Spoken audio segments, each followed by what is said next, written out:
I've been reading all these interesting stories about, Slender Man and The Rake, Candle Cove, all these spooky things.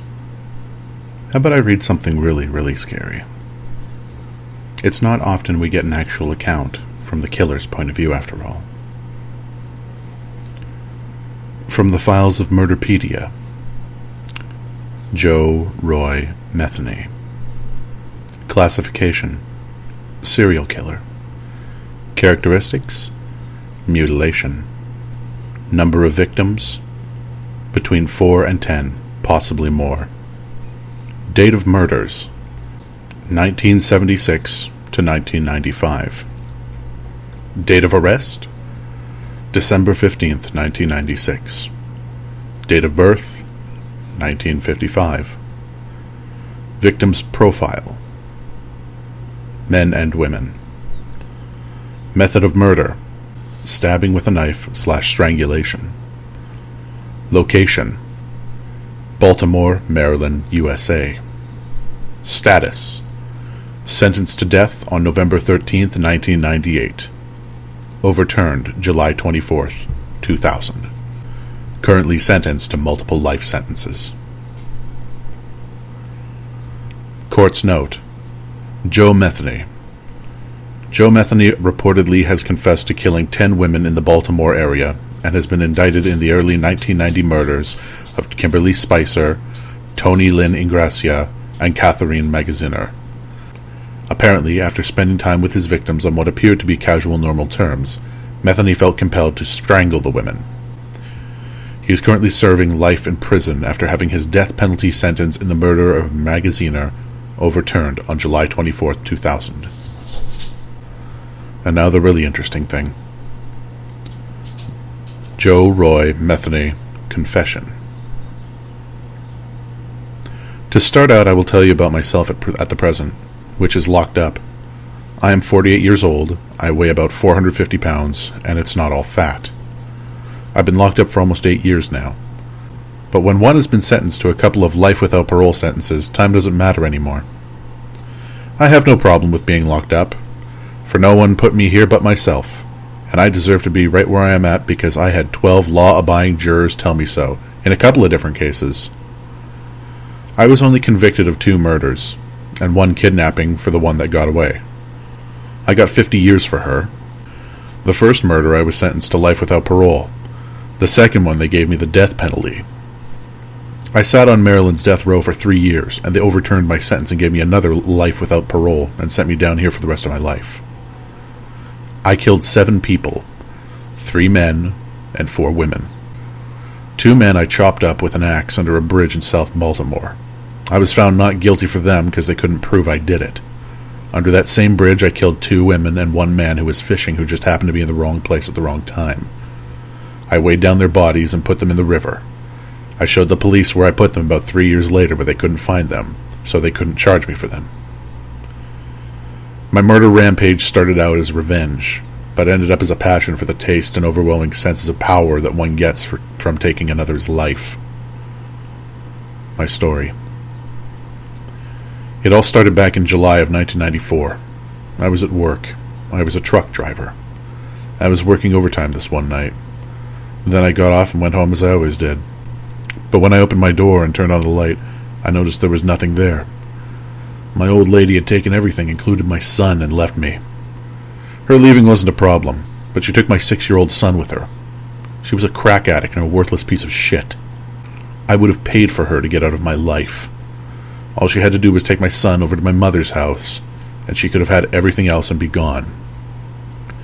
I found out about 6 months later she had moved to the other side of town with some asshole that had been selling her ass for drugs.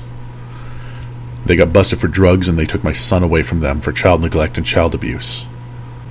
I had no chance of going to social services and trying to get my son back due to my past criminal record. So I took it upon myself, with the hatred I had for these 2 who lost my son, to go looking for them. I had found out from someone that they was going under a bridge and getting high with some of the homeless motherfuckers who lived under that bridge. I went under there looking for them. They were not there, but the 2 homeless motherfuckers that they got high with were down there. They were passed out on some old stinking mattress, and that's the way they were when I left them. except they were dead from being chopped up. That same night, I lured the first crack whore down under that bridge. I got her high and was trying to get information out of her about my old lady's whereabouts. She acted like she didn't know, so I beat the hell out of her and raped her ass and then killed her. I put her in some bushes and went and lured a second bitch down there. I did the same to her as the last one, but as I was about to go throw her in the bushes with the other one, I noticed an old black man down by the river fishing, looking up at me. I grabbed a steel pipe that was lying by and ran down on him and laid his head wide open. So I put the 2 girls and him in the river and weighed them down with rocks. That was a very busy night for me. 5 murders within 7 hours. I washed up in that river and cleaned up the crime scene as much as I could, and then I left. 2.5 weeks later, I was arrested and charged with the murders of the 2 men I chopped up. I spent close to 18 months in Baltimore City Jail waiting to go to trial. The trial lasted 1 week and was thrown out of court because of lack of evidence. I was free again. I went back and talked to my old boss about giving me my job at the pallet company.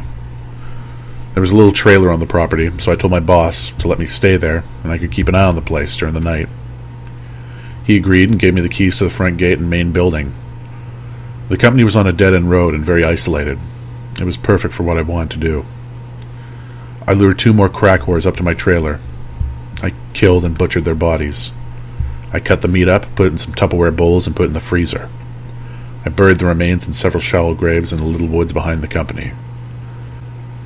Over the next couple weeks, on the weekends, I opened up a little open-pit beef stand.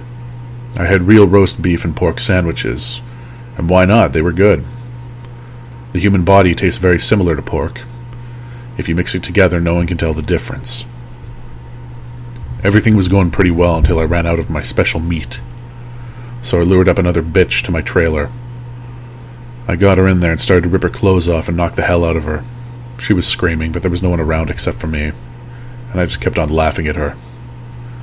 I turned around for a split second, and that was my mistake, for she ran out the door before I could get to her.